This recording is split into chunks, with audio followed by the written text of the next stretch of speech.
Quem diria que nós íamos discutir se ia ter a necessidade de um caminhão para captar corpos nas ruas? Puxa, isso deixava todo mundo em pânico.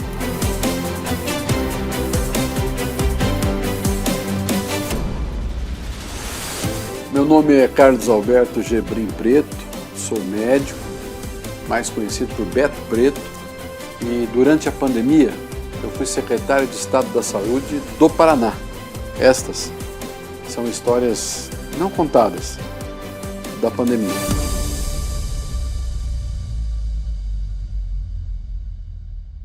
Entramos em 2019 com o advento do retorno do sarampo ao Paraná, depois de 21 anos. Estamos começando uma campanha nacional de prevenção do sarampo, mas principalmente vacinar é um ato de amor e comparecer à unidade básica de saúde. São mais de 1.800 salas de vacina em todos os municípios do Paraná. Ato contínuo a informação da chegada da febre amarela. Então isso acendeu um alerta importante, partimos para a vacinação do sarampo, vacinação contra a febre amarela. Nossas equipes foram a campo junto com os municípios para completar esse ciclo, né? Começamos a ter aqui um estouro de casos de dengue do sorotipo 2, que o paranaense não tinha nenhuma defesa.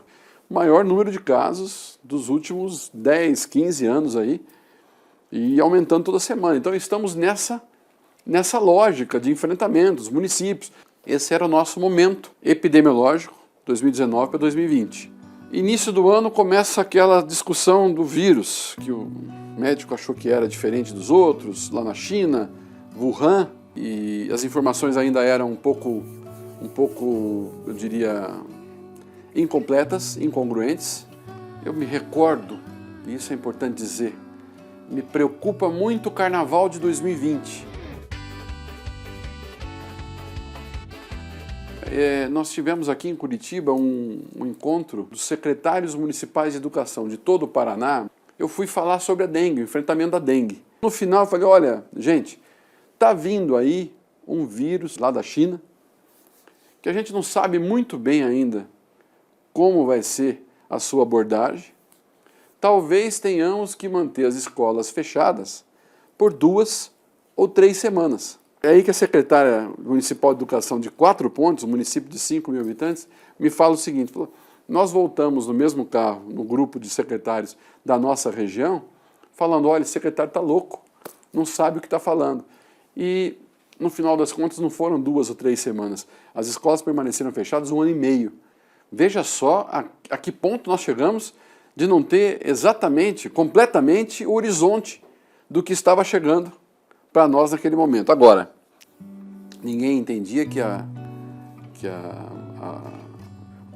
essa mudança fosse tão rápida e tão absurdamente letal como veio com o coronavírus 19, o Covid-19. O Brasil tomou conhecimento hoje da primeira morte provocada pelo novo coronavírus. O total de mortos pela doença já passa de 500. Os mortos por coronavírus no nosso país somam 50.058. E o Brasil acaba de chegar a 150 mil mortos. No momento que existe a transmissão comunitária de um vírus, é uma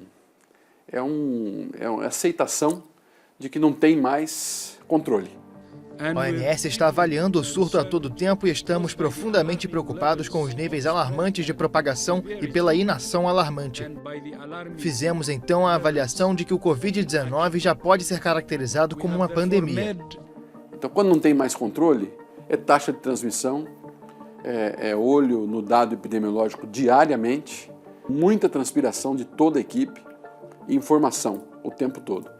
Nós vivemos num risco calculado. Sempre. Esse risco calculado, de repente, perdeu a possibilidade da conta. A pandemia do coronavírus não veio com manual de instruções, como outras doenças vieram. Você tem pessoas que estão atendendo outras pessoas e que, às vezes, ao trocar de equipamento de proteção individual para um lanche, se contaminou. E que muitos até, perderam a vida. E ali o próprio trabalhador da saúde passou por esse essa prova de fogo. 10 meses sem vacina. Numa das primeiras reuniões do comitê de secretários ali que o governador montou, ele falou o seguinte: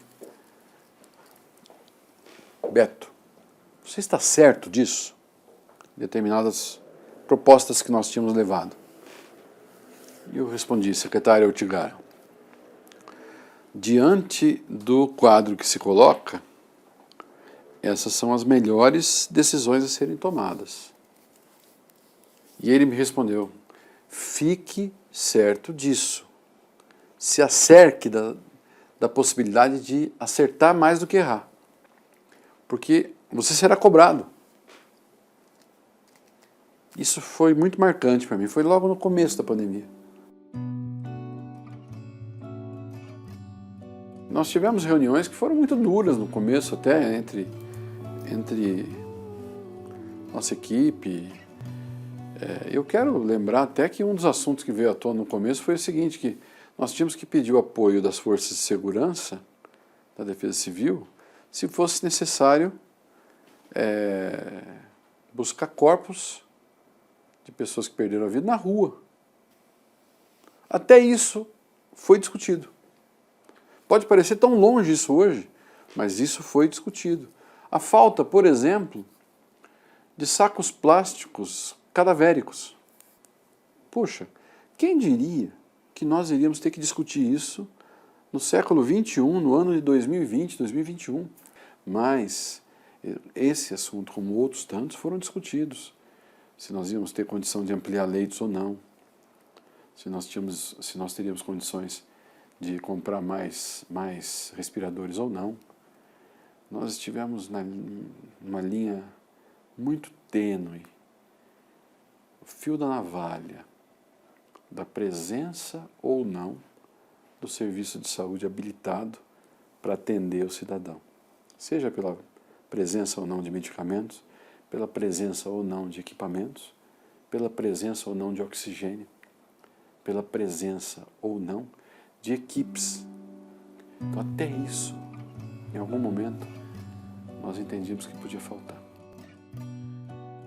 No meio do ano de 2020, eu chamei a equipe da imunização e a equipe da diretoria administrativa da secretaria. Isso foi no meio do ano de 2020. E falei o seguinte: peçam, comprem toda a ata de registro de preço.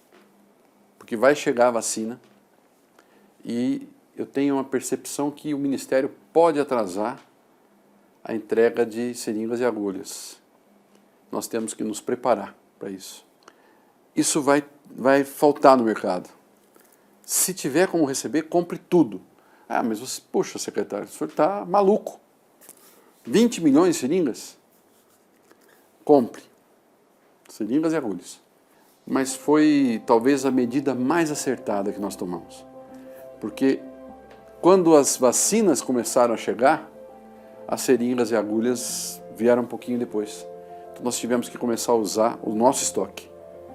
E isso garantiu que no dia 18, 19 de janeiro nós tivéssemos em todos os municípios do estado do Paraná seringas e agulhas na mão dos vacinadores. Chegando a vacina, começamos a vacinar imediatamente a população paranaense sem que faltasse nenhum insumo, álcool, algodão, nada. Tudo à disposição.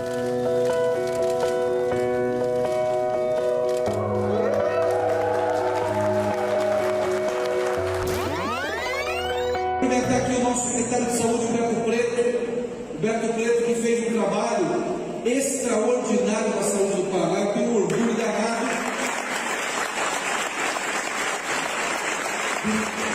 Um orgulho danado de ter podido escolher o Beto Preto como nosso secretário e ter feito essa transformação na nossa saúde. Não podemos esquecer desse momento duro que nós passamos ali atrás. Mas ali atrás não faz 40 anos. Ali atrás faz 20 meses, 24 meses.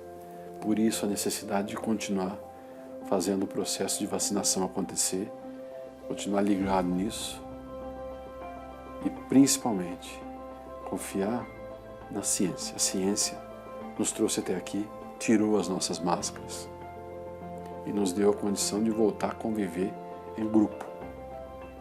Que nós possamos ter maturidade para enfrentar o que vem pela frente. Hoje, olhando para trás, esse pior já passou.